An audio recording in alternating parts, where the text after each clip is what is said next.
Yes, so United through to the last 16.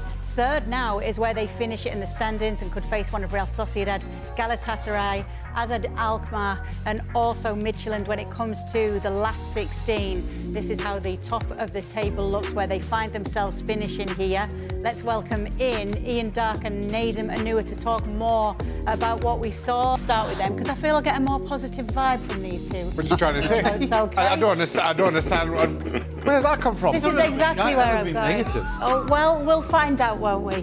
We will find out. Manchester United, Ian, the only side to remain unbeaten in the league phase and getting it done tonight to finish third. Yeah, it was a good night for them, I thought. And, you know, from little acorns and all that, they've now, if you include the penalty shootout win they had in the Cup, they've now won 5 of their last 6 games. Not looking particularly impressive, but I thought in the second half of the game tonight, they were moving the ball quicker. When they brought Ahmad and Garnacho on, they looked a different side. Mainu worked in a more advanced role. So you've got to say, very good win and job done tonight. Nadem, let's continue the positive feeling, shall we, for Manchester United before we bring it back to the studio. Yeah, absolutely. Let's do that before the negativity kicks in. I think I'm with Ian in the fact that the changes did make a difference. And for them, considering how much of a, crisis season it feels like they're having, they got the job done in Europe. And now, they can rest up while the other team's playing that next elimination round. But I think they look a good side, and realistically, for as much as we're kind of down on them, could you not see them going all the way in this competition? Like, I definitely could. As I look at the teams that they could face, I see some of the teams in the top 8. I think if they continue to improve, and as Ian said, they are managing to win some games here, I think they'll be a very, very dangerous side. And maybe we were expecting to slip up today at FCSB, but in the end, it wasn't there, and it was a very comfortable performance for them, especially given the fact it was away from home. Got anything nice to say, Stevie? Well, they were the better team. Unfortunately, they have to play in the Premier League at the weekends. Right. Didn't last long, did it? Didn't last long. Well, this is a good point, because considering their domestic campaign, considering what's going on in the Premier League, it's been a bit of a different story for them in the Premier League. I think, to be honest, in Europe, what they've done, which they haven't done in the Premier League, is they've actually been on the front foot most of the time. And I think today they were more on the front foot away from home than I've ever seen them. Yes, they scored 2 goals, but up until Dalot scores the first one, you're wondering where the goal's coming from. And both sides actually were pretty weak in the final third, but they got there in the end. No surprise, it's midfielders that score the goals, but it's a good win, and they deserved it. They absolutely deserved it. I'll double down on that. I thought, or maybe all 4 of us, quadruple down on that.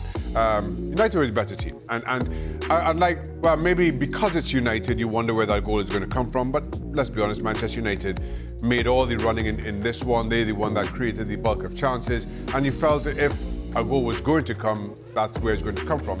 Maybe the question was who. Bruno Fernandes had one effort go narrowly wide.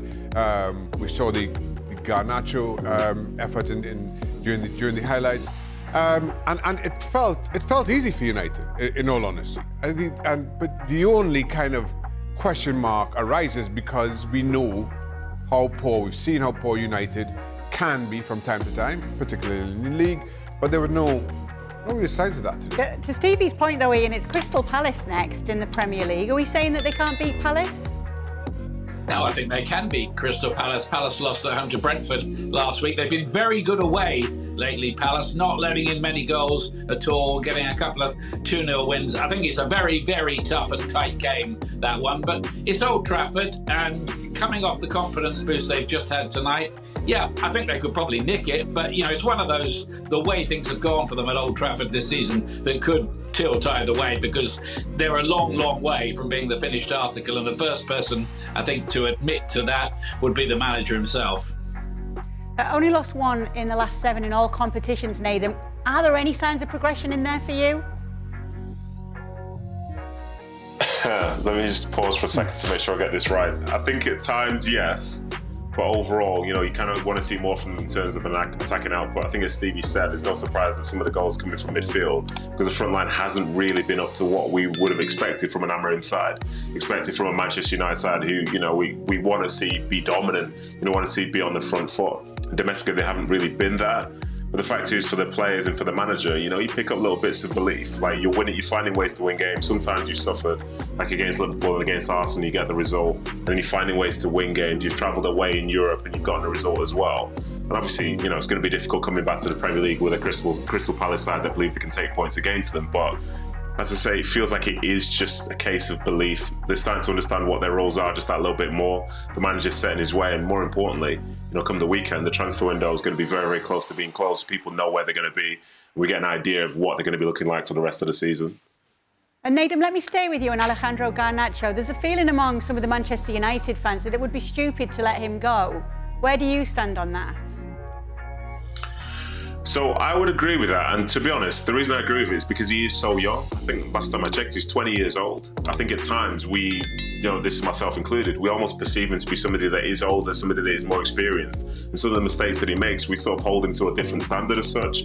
But he's somebody that can still be very much moulded, somebody that can sort of dictate the way that their career is going to be going in the long term. And I think for United, as I see it, he's one of the more attacking attackers. One of the most exciting attackers that they have. So to be getting rid of somebody like that, somebody who's kind of come through the system, somebody who they really believe in and can get people up off their seats, I think that ultimately for me is going to be missing the point. And if you let him go, what does that say about other players that maybe could be coming through the academy that, the fans want to see? On the flip side, Ian, no Rashford in the travelling squad today. Now, and I don't think there's any much sign really of him being in any travelling squad anytime soon. I mean, it's interesting. Amorim keeps on giving the journalists quotes about this. I just wonder whether it's time for him really to kind of shut down that conversation and say, look, nothing more is happening here. But again, at the press conference yesterday, having said that the goalkeeper coach had more chance of playing than Rashford, he followed that up by saying, he still wasn't happy with him. So my question, I don't know whether anybody asked it at the press conference, would be to him, what is it that Marcus Rashford isn't doing in training that the others are? Where does he need to pick up to make any point? Because, I don't see him getting any move in the next few days. Not really. I guess there may be transfer gurus around who've got a better grasp of this. He has his heart set on Barcelona, but I don't think he'd get in Barcelona's team. Manchester United secured their place in the Europa League last 16 with a solid 2-0 win over FCSB, remaining the only unbeaten team in the group stage. Despite a challenging season, Erik ten Hag's side is showing signs of progress, and Nedum Onuoha believes United could be a dangerous team in the knockout rounds, with potential opponents like Real Sociedad, Galatasaray, and AC Milan. Consistency will be key for United to go far. The impact of young players like Garnacho and Amad Diallo has been promising, and fans are hoping to see more attacking intensity and dominance in the upcoming matches. However, while European form is encouraging, the Premier League remains a major concern due to United's inconsistency. The upcoming clash against Crystal Palace will be a crucial test, especially with Marcus Rashford's absence, raising questions about his situation at the club. With recent wins building confidence, the big question is whether United can translate their European momentum into domestic success. Are they on the rise, or is this just a temporary phase?